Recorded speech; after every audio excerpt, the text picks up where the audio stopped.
till I can't no more. I got the horses in the back, horse stock is attached. Welcome to IMS। हम यहाँ पे structure analysis हमारा subject चल रहा था, जिसमें हमने 2 यूनिट कर चुके हैं हम, स्ट्रेन एनर्जी और हमारा ILD। हमारा तीसरा यूनिट चल रहा है हमारा आर्चेज, जिसमें हम उसका टॉपिक चल रहा है हमारे पास 3 इंच आर्च। 3 इंच आर्च का हम सेकंड न्यूमेरिकल लेंगे आज, जिसमें हम फाइंड करेंगे normal thrust and radial shear. Numerical कुछ ऐसे है कि भाई अपने पास 3 inch arch has a span of 20 metre, rise of 5 metre, UDL of 20 kilonewton on the left half of the span and the point load of 120 kilonewton to 5 meter from the right. Determine the bending moment, normal thrust and radial shear of the section 4 meter left hand. अब हमने देखो क्या क्या करना है। जैसे कि हमारे पास ये स्पान हमारे पास 20 मीटर की हमारे पास स्पान दे रखी है, 20 मीटर की स्पान, और राइज हमारे पास 5 मीटर का हमारे पास राइज दे रखा है। यहाँ पे हमारे पास लेफ्ट हाफ में हमारे 20 किलोमीटर हमारे को यहाँ पे UDL दे रखा है, और राइट साइड में हमारे को 120 किलोमीटर दे रखा है 5 मीटर। मतलब ये जो डिस्टेंस है ये 5 मीटर है। ओके, हमें यहाँ इसमें क्या निकालना है, हमें बेंडिंग मोमेंट निकालना है, नॉर्मल थ्रस्ट निकालना है और रेडियल शेयर निकालना है। ये हमें निकालना है रेडियल शेयर हमने 4 मीटर फ्रॉम लेफ्ट एंड, मतलब लेफ्ट एंड यहाँ से 4 मीटर के लिए। मतलब हम यहाँ पे स्पान दे रहे कि हमने भाई इस सेक्शन पे हमको रेडियल शेयर और नॉर्मल थ्रस्ट निकालना है। क्वेश्चन हम साथ स्टार्ट करते हैं कि सबसे पहले रिएक्शंस हमें पता होती है कि हमें आर भी निकालना है, फिर हमें एच निकालना है, फिर जाके हम क्वेश्चन आगे बढ़ेंगे। तो आर का एक सिंपल तरीका हमने देखा था कि भाई एक बी हम इस आर्च को हम एक बीम समझ लेंगे। Suppose it as a beam कि भाई 120 हमारे पास जो किलोमीटर है वो एक ये बीम पे लग रहा है और 20 किलोमीटर यहाँ पे लग रहा है, तो हम एक बीम समझ के हम इसको सॉल्व करेंगे। तो आर भी कैसे सपोर्ट एट रिएक्शन, यहाँ पे टेकिंग मोमेंट अबाउट ए ले लेंगे हम। तो आर बी इंटू का 20, फिर 120 यहाँ पे भी 120 इंटू का यहाँ पे दिखा लो हमारे पास कितना है 15, फिर बाद में माइनस का 20 नेगेटिव में आ रहा है, माइनस का 20 इंटू का 10 डिवाइडेड बाई 2। तो इससे हमारे पास आरबी की वैल्यू आती है 140 किलो न्यूटन। सिंपल है, हमारे पास रिएक्शन है। अभी इससे हमने आर बी तो निकाले, हम आर ए कैसे निकाले भाई, टोटल या हम इसका टोटल करेंगे, माइनस करेंगे उसका आर बी से। हमारे पता है कि आर ए हमारे पास R A plus R B इसका बराबर होता है, लोड के बराबर रिएक्शंस होते हैं, दोनों का सम, रिएक्शन का जो सम होगा वो टोटल लोड के बराबर होगा। तो बस रिएक्शन क्या है, R A plus R B is equal to 20 into का 10, ये फर्स्ट हो गया, प्लस का 120 ये सेकंड हो गया। तो लोड टोटल लोड हमारे पास 320 किलो न्यूटन हमारे पास टोटल लोड है। तो 320 किलो न्यूटन में से हमें आरबी की वैल्यू जो 140 है माइनस करेंगे तो हमारे पास आएगा 180 किलो न्यूटन। हमारे पास ये आर ए और आरबी की हमारे पास रिएक्शंस आ गई है। अब हम नेक्स्ट निकालेंगे हम हॉरिजॉन्टल थ्रस्ट। हमें पता है हॉरिजॉन्टल थ्रस्ट कहते हैं भाई ये पार्ट लो या ये पार्ट लो, दोनों में से कोई सा पार्ट लो भाई, हमारे पास जो ये एच की वैल्यू आएगी वो दोनों तरफ इक्वल होगी, क्योंकि ये फोर्सेज इक्वल होंगे तभी जाके ये हमारे पास आर्च बैलेंस होगी। हम कैसे निकालेंगे, सबसे पहले हम ऐसा पार्ट ले लेंगे जो भाई तुमको जो सिंपल लग रहा है ना वो पार्ट ले लो। जैसे मैंने ये पार्ट लिया, मैंने ये जो सी मान लिया इस पॉइंट को, ये सी पार्ट से सी से बी पार्ट ले लिया मैंने। तो टेकिंग मोमेंट अबाउट सी ले लिया हमने, तो सी के अबाउट मोमेंट लिया, तो आर बी इंटू का यहाँ 10 120 माइनस का 120 इंटू का हमारे पास 5, ये हमारे पास आ गया। और हमारे पास लास्ट जो हमारे पास जो लोड लग रहा है हमारे पास एच है, तो h इंटू का 5 है हमारे पास, ये हॉरिजॉन्टल हमारे पास दे रखी है हमारे पास y, हमारे पास ये हॉरिजॉन्टल 5 है, ये राइजर दे रखा है हमारे पास 5 मीटर, तो हमारे पास ये आ गया। तो हमारे पास h की वैल्यू हमारे पास आई 160 किलो न्यूटन। तो हमारे h हमारे पास यहाँ पे 160 आया, तो हमारे पास ये ऑटोमेटिकली यहाँ पे 160 हो जाए कि बैलेंस करने के लिए ज़रूरी होता है ये चीज़। अब हम नेक्स्ट चीज़ पर चलेंगे, हम बेंडिंग मोमेंट। हमें इस आर्च के ऊपर हम बेंडिंग मोमेंट निकालना है। अब बेंडिंग मोमेंट हमें 4 मीटर फ्रॉम लेफ्ट निकालना है। हमने क्वेश्चन में दे रखा है यहाँ पे कि section at a section 4 metre from left. हमें बेंडिंग मोमेंट हमारे ये सब सारी चीज, bending moment, normal thrust, radial shear, सब हमको मैंने 4 मीटर फ्रॉम लेफ्ट लेना है। सही हम ले लेते हैं, और क्या कोई दिक्कत नहीं हमारे पास। तो ऐसे तो बेंडिंग मोमेंट क्या होती है अपने, लोड इंटू का परपेंडिकुलर डिस्टेंस।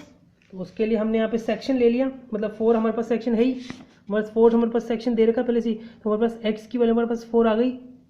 हमें y की वैल्यू निकालनी है, तो कैसा होता है भाई, आर ए इंटू का यहाँ पे आर ए इंटू का दिस हो जाएगा, तो आर ए इंटू का 4 माइनस का h इंटू का y, यहाँ पे जो हमने लिया हमारे पास, ये हमारे पास जो सेक्शन दिया हमारे पास 4 मीटर का, इसमें r इंटू वाई है, तो यहाँ पे हमारे पास ये y हमारे पास अननोन है, हमारे पास h की वैल्यू है, हमारे पास y अननोन है, और वो लास्ट हमारे पास है 20 परपेंडिकुलर डिस्टेंस हमारे पास ये है x की, तो हमारे पास 20 इंटू का 4/2, ये हमारे पास यहाँ पे एक इक्वेशन बन गई। अभी इसको फर्दर सॉल्व करेंगे तो हमारे पास आर बी की हमारे 180 वैल्यू है ही, एच बी की हमारे पास 160 है, इंटू का वाई हमारे पास नहीं है, हमारे पास 160 यहाँ पे हमने इससे निकाली है, इसको यूडीएल को हमने सॉल्व किया है।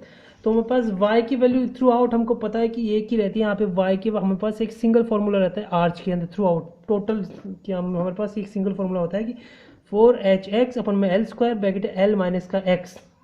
इसको दो तरीके से करते भाई, x को हम यहाँ पे मल्टीप्लाई कर देते हैं तो 4h अपन में l² ब्रैकेट में lx माइनस का x², ये दो तरह के होते हैं, या फिर ऐसे भी चलेगा वैसे भी चलेगा, आंसर तो हमारा आना एक ही है। हम यहाँ पे क्वेश्चन पे चलते हैं कि भाई हमारे पास ये हमने निकाले, इसका हमने रिएक्शन से 4 से मल्टीप्लाई कर दिया 5 से 560, फिर बाद में हमने इस 560 माइनस का हमने वो ये किया 160 किया, तो हमारे पास टोटल यहाँ पे हमारा आंसर आया था 560 आ गया इसको, और इसको सॉल्व करने के बाद अब हमारे पास ये चीज़ है, तो 160 ब्रैकेट में हमारे पास ये फॉर्मूला हमने लगा दिया y की जगह हमने। अब यहाँ पे हमारे पास x नोन है, हमारे पास x भी नोन है इस बार, क्योंकि हमारे को x दे रखा है यहाँ पे 4 मीटर फ्रॉम लेफ्ट, तो हमारे पास x नोन है, तो हम नंबर 4 हमारे पास कॉन्स्टेंट हमारा 4 दे रखा है, h हमारे पास 5 है, x हमारे पास 4 है, l हमारे पास 20 है ही, ब्रैकेट में 20 माइनस का 4, ये हमारे पास यहाँ पे आ गया। तो हमने इससे निकाल ली, हमने बेंडिंग मोमेंट निकाले 48 किलो न्यूटन। यहाँ पे आपका सिंपल बनता है बेंडिंग मोमेंट का। अब आपका आता है normal thrust and radial shear. ये कोई हार्ड चीज़ नहीं है, ये एक बहुत सी सिंपल चीज़ है। इसके सिर्फ दो फॉर्मूला होते हैं, दो फॉर्मूले एक ही होते हैं, एक नॉर्मल थ्रस्ट का होता है एच कॉस थीटा प्लस का वी साइन थीटा, और दूसरा फॉर्मूला होता है वो रेडियल शियर कहता है कि एच साइन थीटा माइनस का वी कॉस थीटा। माइनस का क्यों होता है कि भाई यहाँ पे और यहाँ पे अपोज करता है, भाई रेडियल शेयर में अपोज करता है, और नॉर्मल थ्रस्ट में ये एक साथ रहता है, मतलब एक डायरेक्शन में रहता है, ये अपोजिट डायरेक्शन में रहता है। अब हम सबसे पहले हम निकालें नॉर्मल थ्रस्ट, तो नॉर्मल थ्रस्ट हमारे पास एच, हमारे पास वैल्यू हमारे पास एच की है। हम वी कैसे निकाल, हमने वी देखा हमारे पास क्या होता है, वी हमारा होता है रिजल्टेंट शेयर फोर्स होता है। अब रिजल्टेंट का मतलब क्या होता है भाई, सम ऑफ द फोर्सेज हैं, सम ऑफ द फोर्सेज ये होता है हमारे पास। तो हमारे पास कौन कौन सी फोर्स है हमारे पास, यहाँ पे हमारे पास आर एक फोर्स है, हमारे पास एक फोर्स जा रही है ऊपर, इस सेक्शन में देखेंगे सिर्फ इस सेक्शन में। अब इस सेक्शन में हमारे पास कौन कौन से, हमारे पास एक आर ए फोर्स हमारे पास ऊपर जा रहा है, और ये एक इस जो छोटे सेक्शन में 4 मीटर तक के में पार्ट में जो 20 किलो न्यूटन है वो हमारे पास नीचे आ रहा है। तो हम इसको कैसे सॉल्व करें, आर ए माइनस का 20 इंटू का 4 डिवाइडेड बाई 2, 20 इंटू का 4 कर दिया, 4 डिवाइडेड से वो बेंडिंग मोमेंट हो जाता है, सॉरी। तो यहाँ पे 20 इंटू का 4 आ गया हमारे पास ये लोड, तो 180 माइनस का 20 इंटू का 4, ये हमारे पास आ गया रिजल्टेंट। तो हमारे पास 100 किलो न्यूटन हमारे पास रिजल्टेंट आ गया। अब हमें निकालना है थीटा, हमारे पास एच की वैल्यू है, हमारे पास वी की वैल्यू है, हमें अब थीटा निकालना है। अब थीटा का क्या होता है कि भाई एक इसमें ऐसा होता है कि एक हम आर्च होती है, ये पैराबोलिक आर्च है हमारे पास। अब पैराबोलिक आर्च एक कर्व होता है, हमें पता है भाई, एक कर्व के अंदर से हम एक इतना छोटा कंपोनेंट लेते हैं, एक यहाँ पे एक इतना छोटा कंपोनेंट लेते हैं कि वहाँ पे जाके एक ये जो कर्व है वो स्ट्रेट लाइन की तरह स्ट्रेट लाइन हो एक तरह से, है ना। तो यहाँ पे एक हमारे पास एक वो बनेगा, एक ट्राइंगल आ जाएगा, ट्राइंगल में ये होगा डी वाई, क्योंकि ये वाई डायरेक्शन में है। देखिए यहाँ पे हमारे पास ये वाई होता है और ये एक्स होता है, तो इसलिए ये डी वाई इतना छोटा है कि इसको मतलब नेग्लिजिबल टाइप का होता है कि डी वाई अपन में डी एक्स होता है, इस टाइप का ले रहे हैं डी वाई और डी एक्स, क्योंकि ये डी वाई एक छोटा कंपोनेंट होता है, डी एक्स भी हमारा छोटा कंपोनेंट है, और थीटा है यहाँ पे। थीटा आप देख लीजिए, अब थीटा कैसे भाई, ये हमारा एक परपेंडिकुलर होती है और ये हमारी बेस हो गई। तो परपेंडिकुलर और बेस हमारे पास क्या चीज़ होती है, हमारे पास टेन होता है।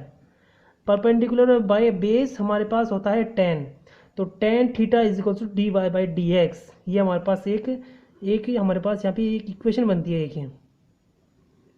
अब इस इक्वेशन के अंदर हम कौन सी वैल्यू पुट कर सकते हैं, हम यहाँ पे y की वैल्यू पुट कर सकते हैं, क्योंकि हमारे पास y की वैल्यू थ्रू आउट हमें पता है कि क्या चीज़ होती है भाई। पूरे में चाहे 2 इंच आर्च हो, चाहे 3 इंच आर्च हो, चाहे सेम लेवल हो डिफरेंट लेवल हो, हर जगह y की वैल्यू, y का हमारे पास ये एक फॉर्मूला रहता है। तो हमने यहाँ पे tan theta is equal to d y by d x है। अब यहाँ पे हम डी वाई में y की जगह हमने ये फॉर्मूला पुट कर दिया है, हमने ये फॉर्मूला पुट कर दिया।